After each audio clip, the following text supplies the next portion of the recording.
Voltamos com Iluminuras, hoje no encontro com a autora, melhor, no encontro com a autora, não é? Nós estamos conversando com a juíza Cláudia Tometoni, que escreveu o livro Manual de Direitos dos Homossexuais. Cláudia, no bloco anterior nós íamos começar a conversar sobre as questões, os problemas principais que acabam chegando aos tribunais e como é que essas decisões têm contribuído para que essa questão da homossexualidade deixe de ser um tabu na sociedade. Bom, vou responder a sua segunda pergunta em primeiro lugar.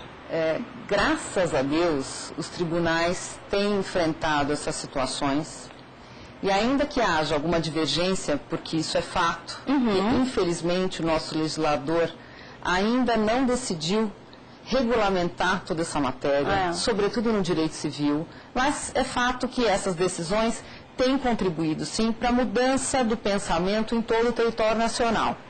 E as questões que são levadas ao judiciário são inúmeras. Então, nós temos questões referentes à partilha, então, bens adquiridos por companheiros durante a convivência. Então, o casal compra um imóvel e termina a relação, não conseguem decidir como vão dividir aquele patrimônio, às vezes acham que a colaboração de um é maior do que a outra, a divisão não pode ser igual, então levam o caso ao judiciário. Isso é muito comum. Né?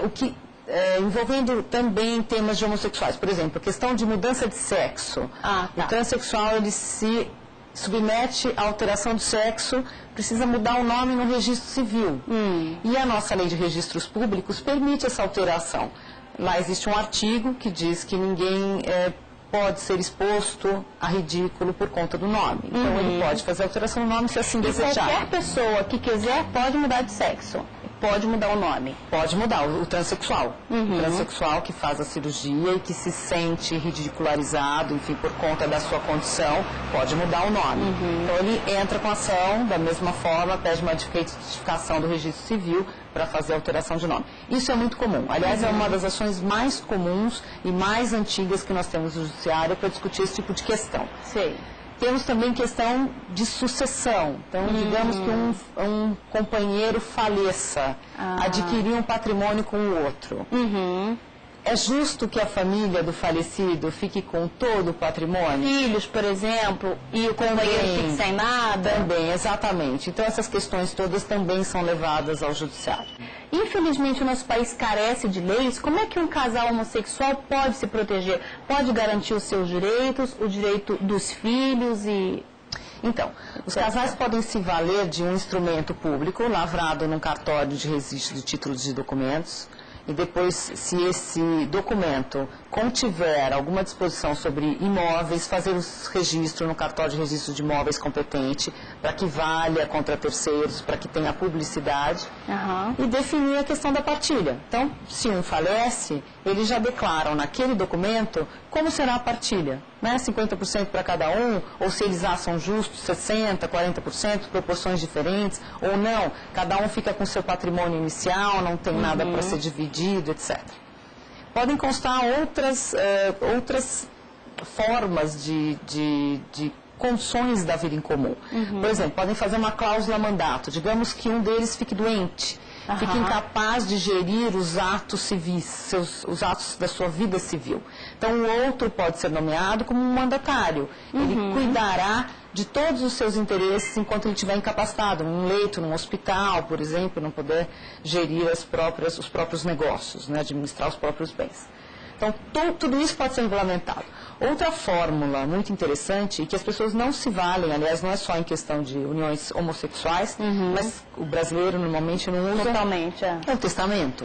O testamento para designar aquele bem, aquele que faz o testamento, designar os bens que lhe convier ao companheiro ou a quem de direito ele pode fazer essa disposição em vida, que é muito interessante, e que resolve essas questões de conflitos depois entre o companheiro sobrevivente e a sua família. Nós já avançamos, mas ainda existe um longo caminho a percorrer?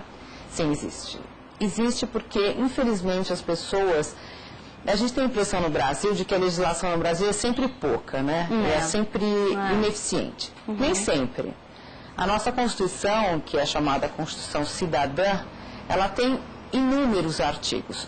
E nós temos lá no artigo 1º da Constituição, inciso 3, que fala do princípio da dignidade da pessoa humana. O princípio da dignidade da pessoa humana, ele serve para balizar todas essas questões das minorias. Então, ele serve para equiparar as minorias.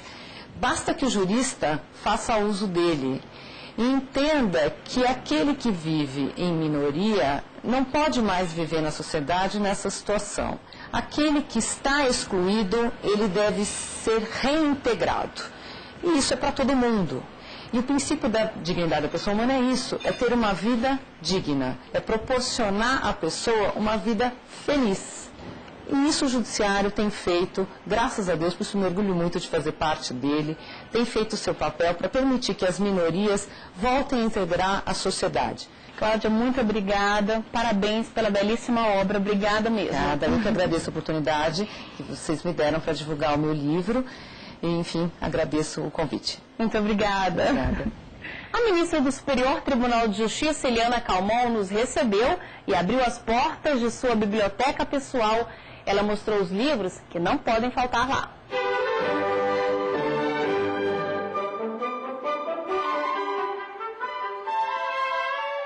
A ministra do Superior Tribunal de Justiça, Eliana Calmon, foi a primeira juíza de carreira a chegar a um tribunal superior. Amante da literatura, do estudo do direito público e da atividade do judiciário, ela falou sobre seus autores e suas obras preferidas. Em verdade, eu comecei, até os 20 anos, eu fiz uma biblioteca muito voltada para a literatura. Eu comprei Dostoiévski, a coleção de Dostoiévski, comprei a coleção de Machado de Assis, muitos livros de poesia também, porque naquela época eu já comecei a me interessar por poesia.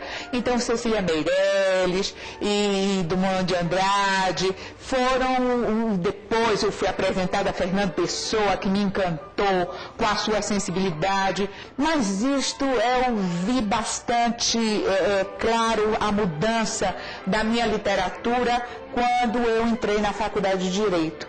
E por quê? Porque eu comecei a me interessar pelos livros profissionalizantes. O que é que eu posso dizer, o que é que eu gosto, o que é que eu tenho aqui e que eu posso trazer para os senhores? Bem, além da atividade eminentemente profissional, os livros profissionalizantes, as matérias de direito público, que é a minha área onde eu trabalho, eu posso dizer que eu gosto imensamente de falar sobre a atividade do judiciário. E uma das literaturas que eu me delicio pela identidade dos problemas é exatamente de Antônio Garapon. Ele vem falando exatamente sobre o juiz, o papel do juiz na democracia, a necessidade que o juiz tenha de entender qual é o papel dele nesta sociedade democrática. É um livro muito interessante. É uma das minhas literaturas preferidas nesta área, né? Eu tenho também muita curiosidade em relação ao problema educacional.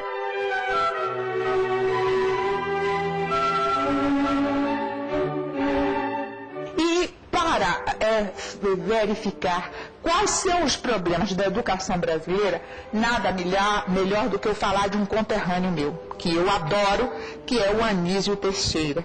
E eu me interessei por Anísio Teixeira muito cedo. Aos 14 anos eu já era encantada com Anísio Teixeira, né? E hoje eu tenho exatamente a biografia de Anísio Teixeira, tudo que Anísio Teixeira escreveu sobre a educação é para mim uma coisa fantástica.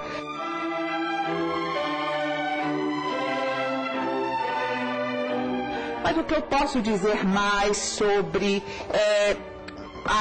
o meu interesse? Eu tenho um interesse muito grande pela região norte. E eu comecei a estudar a questão geopolítica da Amazônia, que é quase que um enigma, que todos estudam por que as coisas não dão certo. É uma região riquíssima né? É ambicionada por todos e os empreendimentos que lá chegam não dão certo, secularmente. Todos vão à falência, não conseguem prosperar. Então é uma coisa muito interessante nós conhecermos a geopolítica da Amazônia.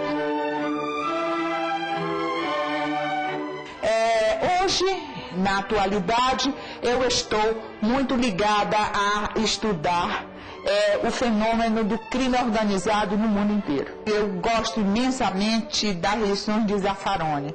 Ele é um libertário, ele é um minimalista em termos de pena, né, em direito penal, mas ele é um ferrenho defensor do combate aos crimes organizados, que ele fala que corroem as patas de sustentação do Estado. Então ele diz, nós precisamos sim combater este crime de forma veemente. E a corrupção é uma destas partes destruídas, porque, sem dúvida alguma, um crime isolado às vezes causa um clamor da sociedade.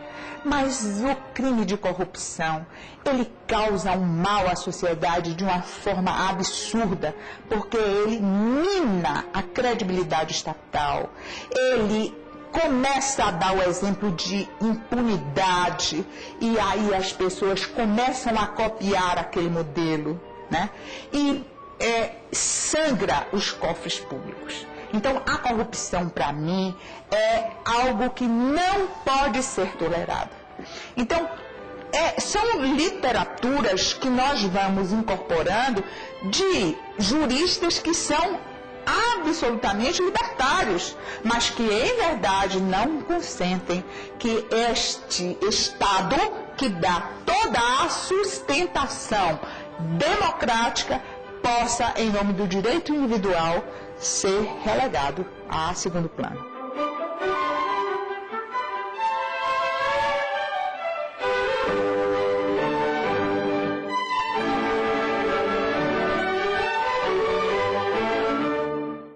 Iluminuras está terminando, mas antes você confere o que estamos preparando para o próximo programa. No encontro com o autor, você vai acompanhar uma conversa com a doutora e professora de Direito, Patrícia Iglesias. Ela vem ao programa falar sobre sua obra, Direito Ambiental, Responsabilidade Civil e Proteção ao Meio Ambiente. E no Ex Libris, um passeio pela biblioteca pessoal do professor Inocêncio Mártires Coelho. Ele abriu as portas de sua biblioteca e falou das obras que ali não podem faltar.